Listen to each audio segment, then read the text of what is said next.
All right, we are back here in the legal corner on the podcast, talking about some news from the world of Major League Baseball. Broke at the end of last week. Some lingering issues from the 2020 fiasco, trying to negotiate with the players and the owners to play a 2020 season. Joining us now to break it all down, our legal analyst Phil Fraietta is here. Phil, how are you? I'm doing well. How are you, Mike? Doing pretty good, and I have to say, I forgot and talked about this until the article by Joel Sherman popped up last week, but we have a grievance now filed by the Players Association and the union MLB. Basically, the union's asked for $500 million, about claiming that the league not made a good faith effort to play as many games as possible. The league has countered that grievance. Catch me up on what's going on here with this article from Joel Sherman. Yeah, so I think we discussed this last year, probably around this time actually last year, when we were talking about getting the baseball season back up and if it was going to get back up. And essentially what happened is the union said, hey, look, let me rewind actually here. In March 2020, when the pandemic hit and it became apparent that Major League Baseball was not going to be able to have a full season, the league and the union got together and they made a deal. And under the terms of the deal, they were going to make their best efforts, they being the league, to play as many games as possible. And in the alternative, the union said, but if there's not going to be any fans in the seats, because at that time nobody had any idea if there'd be fans and when. I mean, if you sorry to go on a tangent here, but it's crazy to go back. If you remember March 2020, there were some people saying that, this would last for a year, and other people were saying it'll be over by the summer. So nobody knew anything. So, but what they determined was, well, you guys will do everything you can in good faith to play as many games as possible. And if there's no fans, we'll do what we can financially to make it feasible. Those were the deal. And as a fallback, if they couldn't agree, Manfred could order a season of as few as 60 games or thereabouts. So fast forward, now we're into June, July, when, okay, it looks like we're going to be able to play baseball in some capacity, but without fans. They couldn't agree on how many games. If you remember, the union proposed 100 and something, and the league came back at 80 something, but there was going to be prorating of the salaries and reduction of the salaries to make up for the difference in money. And bottom line is they could not agree on a standard set of games, and the summer dwindled away. And by the time they got to the point where Manfred then said, okay, I'm just going to order it, it's already the end of July, and that's when the baseball season started. So that's why you had the 60-game season last year. So now what the union is saying is that MLB did that in bad faith. Essentially, MLB had no interest in playing more than 60 games last year because they didn't want to pay the players. So they didn't hold up their end of the bargain, and they cost us a significant amount of money. According to the union, there's no reason they couldn't have played 117 games or whatever it was that the union proposed. Baseball countered and said, no, it wasn't feasible to play more than 60 games. That's the most that we could have done, which to me seems a little silly because MLB offered to play more games, just at cheaper salaries. So that doesn't really add up. But that's a long-winded way of explaining where we are now. So the union, they want money because of what happened last year. They say the league intentionally delayed the start of the season and limited it to 60 games to cut them on salary.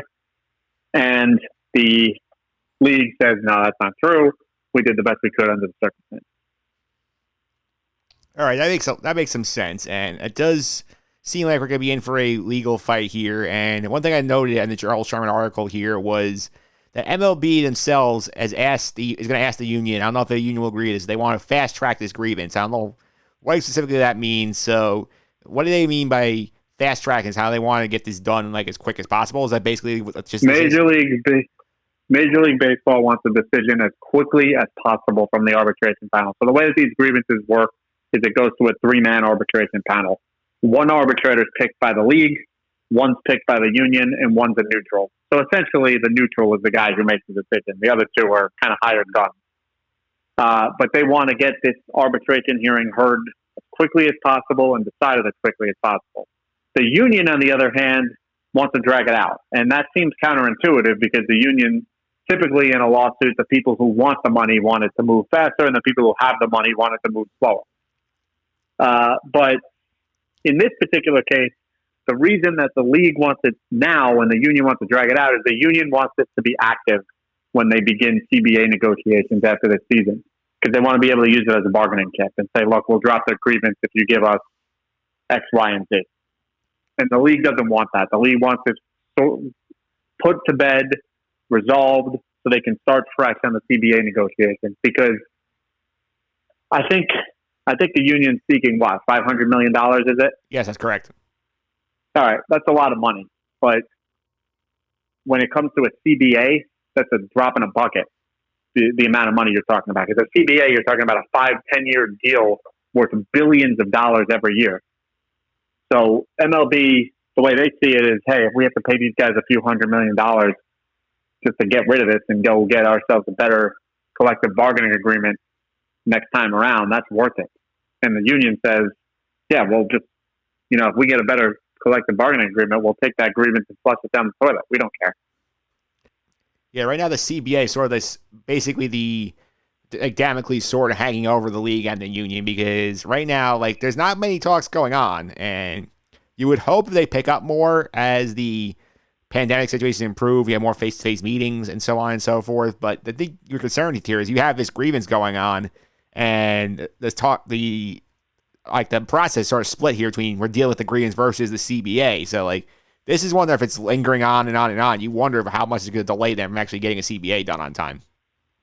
Definitely. And look, it's no secret. We've discussed it on this podcast at least a half dozen times.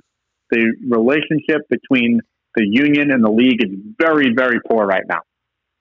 And this grievance is only going to add fuel to the fire.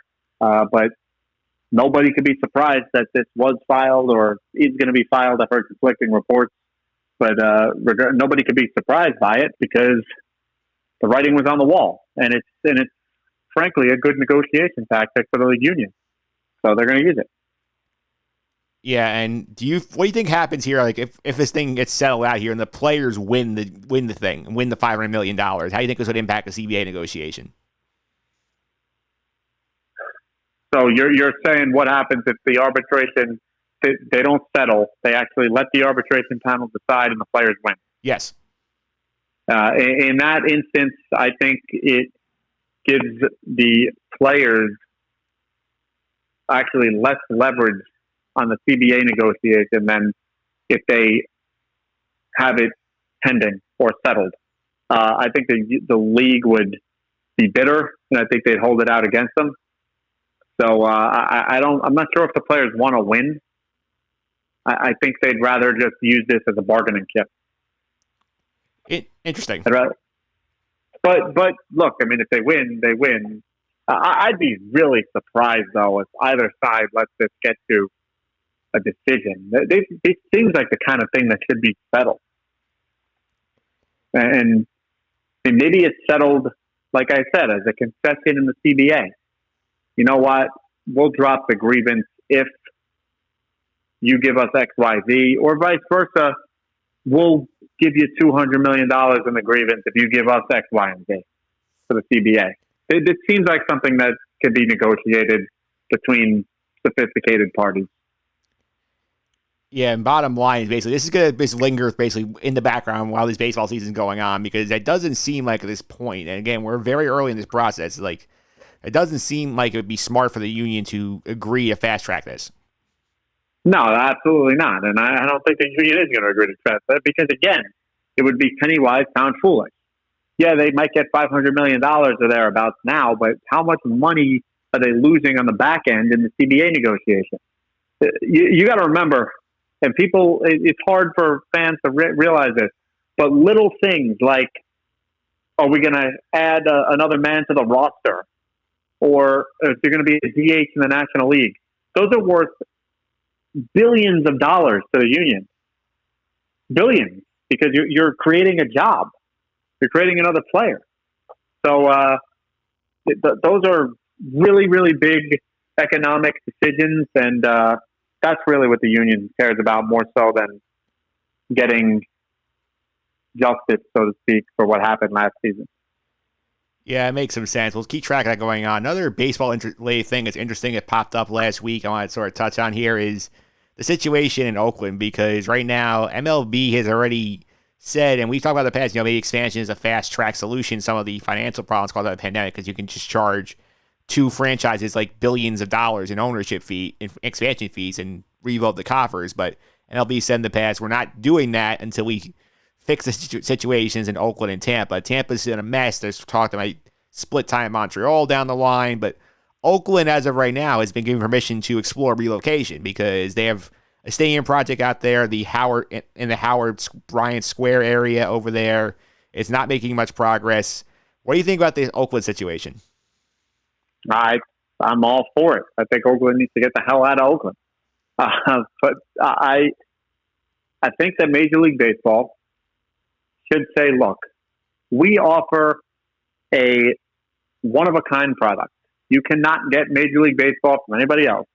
And I mean, it's a monopoly. It is a monopoly recognized as a monopoly by the Supreme Court of the United States, who has held that Major League Baseball is exempt from monopoly antitrust laws.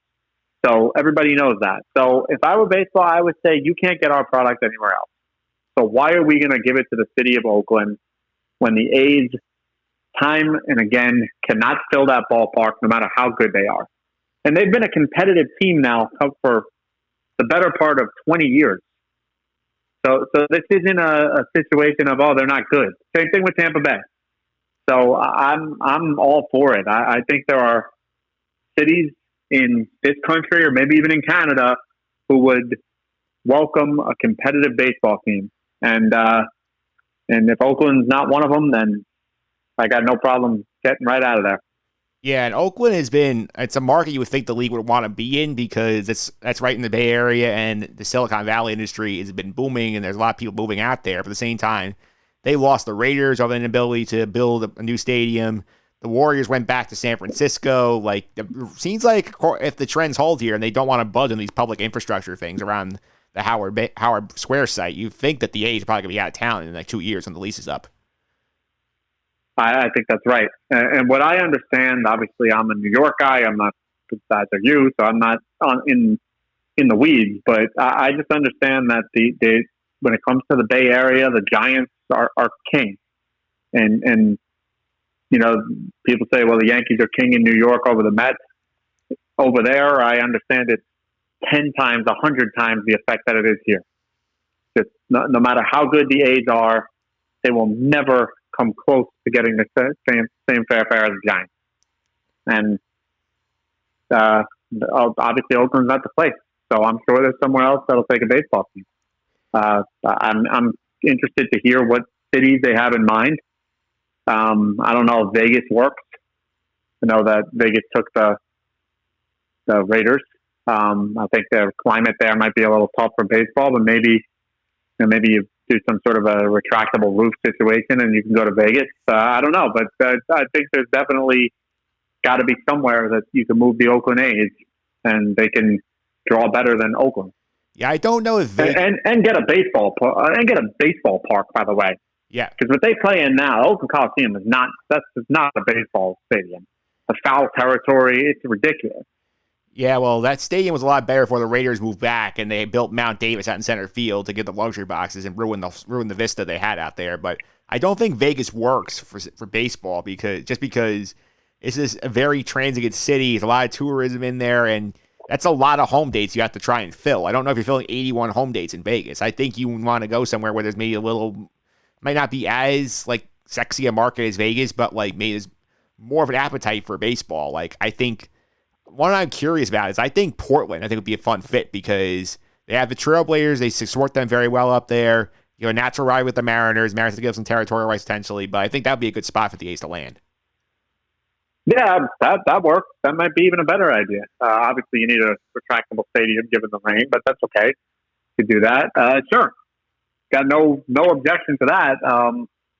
Or maybe there's even a place in the Bay Area that they go.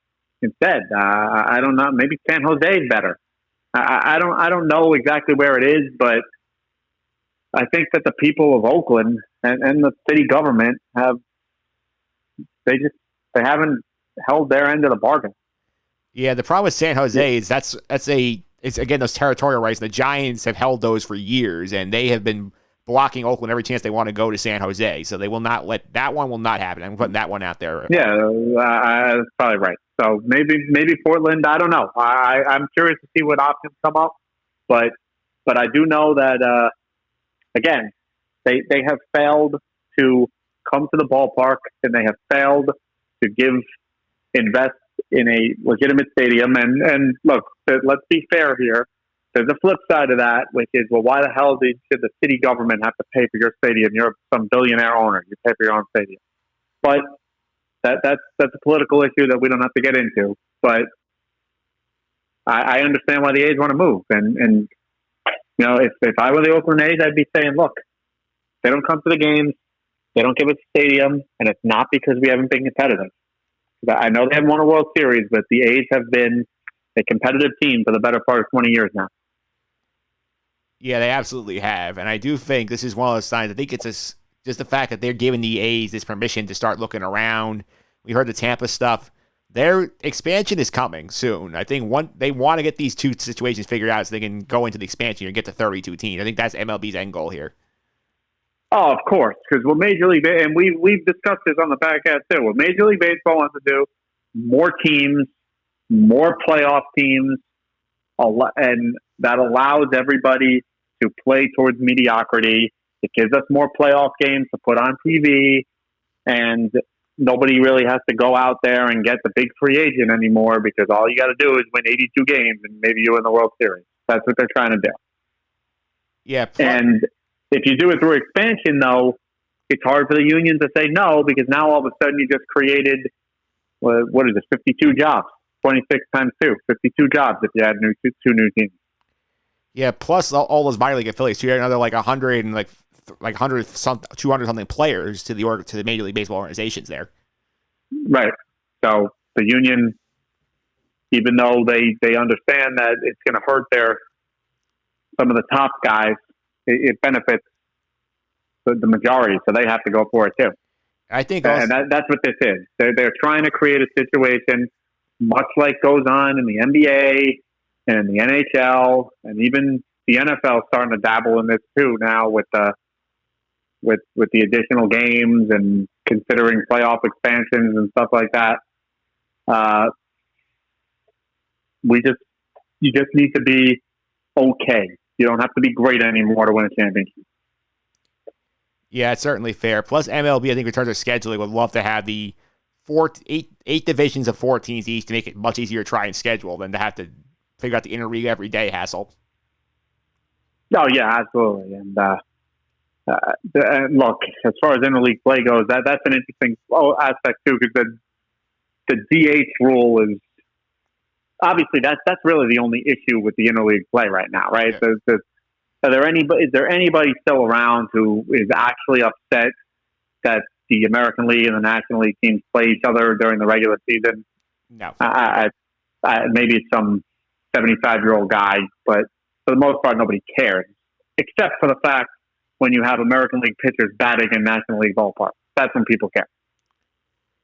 Yeah, that's true. And 2 other things I want to hit on real quick before you go here in terms of the legal stuff here is, number one, the big news as the pandemic front, the CDC changing its mask guidance rules. Now they recommend that if you're vaccinated, you do not have to wear a mask indoors or outdoors. Obviously, this depends on local ordinances, whereas if the state you're in still has mask rules, as recording, New York still has not lifted their mask mandate, you still have to follow it. I think it's going to be a big game changer. It's also a sign that with the way the numbers are trending right now, they're going down. They're dropping like a stone as people get vaccinated. We are on track here where I think you're looking at maybe in some areas you got to wear your mask at the ballpark during the summer, but I think you're looking at a world here, especially in New Jersey, stuff like that. You get the football season, might be 100% with no masks in the stadiums. I agree. I think that'll be the case league-wide. Caveat, based on current information, current projections, something changes that we don't know about, some variant develops that's vaccine resistant, or the vaccines, we find out they actually don't have as much immunity as long as we thought. So, something like that maybe changes that. But other than a long shot like that, yeah, that's what it's looking like. And I wouldn't be surprised if by July 4 you have a sold out Yankee Stadium without masks on. I really wouldn't. No, we're definitely heading in the right direction. If you look, the best example I can point out is San Francisco County, which is one of the biggest cities in the country, and one of the most vaccinated cities in the country. I looked today. I don't know if you look at their COVID numbers. Like, they had, I think, a total in the entire county of San Francisco of 13 new COVID cases, which seems like almost like unfathomable considering where we started this. Yeah, it's a scientific miracle. It's huge for obviously everybody's health and well-being and personal life, but it's really big for the sports world. It's big for the entertainment world. Just before we started recording, Walt Disney World, no masks outside anymore. Same's true of Universal down there. So the theme parks in the summer, those are going to make a comeback. And then, I think people are going to be in the ballpark this summer without masks on. And I think that come the fall, absolutely, I see no reason why the Giants and the Jets can't have full capacity, maskless crowds, and hopefully we get some playoff baseball under the same circumstances in New York too. Yeah, that would be ideal. And the other COVID-related thing, this is something I mentioned with Pete Considori last week. We were talking about the hockey with the Canadian border situation and the fact that right now we have a team in Canada. We don't know if they're going to play in Canada or have to stay in the U.S. Apparently now, according to reports, that the Canadian government has started to talk to the U.S. government about potentially reopening the border, which they're assuming is based largely on the progress that the U.S. has made with the coronavirus. So if this happens, that's got to be good news to Toronto Blue Jays, who have been without a home for a year and a half. So they might be able to go back to Toronto after the All-Star break. No, I think that's happening too. Yeah. I agree. Look, it's just numbers at this point, right? If you look at the numbers, you see that every day we tack on another 2 million or so vaccines, 2 million more people, 2 million more people, 2 million more people.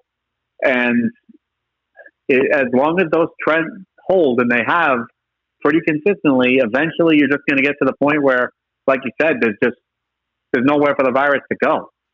And now you're expanding to children. So now you got the 12-year-olds. My understanding is that there's a decent chance that by the fall you're going to have it in vaccination available for kids as young as 2. So it seems like we are right on the edge of victory here. And yeah, I think it's great for the sports world. The one thing I do want to touch back on though is that, some listeners may be saying, well, hold on, wait a minute. I saw the Yankees, they had 8 positives of fully vaccinated people or whatever it is. Gleyber Torres, he can't play. But I think that's a bit of a false red herring here, because the key there is that of those 8 positives, 7 of them have no idea they're even sick. And Phil Nevin said he feels like he has a cold, which that's what a vaccine is supposed to do. If a vaccine completely eliminates the ability to get sick, that's a plus. The biggest deal is if you do get sick, are you even going to know it? And how sick are you going to be? And so it seems like the vaccine's doing what they're supposed to do with the Yankees situation. I'm curious to see how this plays out over the next few weeks in New York, because New York has one advantage. So as you mentioned, the CDC recommendations are only for fully vaccinated people. They recommend the unvaccinated keep wearing their mask. So in a lot of places, that's tough. How do you enforce it? For instance, Walmart today said, we're not going to require masks of customers anymore. Just blanket, because how's Walmart supposed to know if you're vaccinated or not? They're never going to know. But the Yankees and the Mets, as you know, Mike, I think starting next week are going to have vaccinated sections in the ballpark. Yes, so I'm curious to see if they use that. That's a way to say, well, if you're sitting in the vaccinated section, I know you're vaccinated. So if you're sitting in your seat, you don't have to wear your mask. Maybe that's the rule. Yeah, we'll see what happens with that. And it's a good point about the vaccines also, because remember last year when we had the outbreaks with the Marlins where we had 19 positive COVID cases. The Cardinals, where we had about sounds like almost half the team got it, and the Yankees, when they had an active case, they had 8, and then 7 of them were asymptomatic. So that just tells you the vaccines work.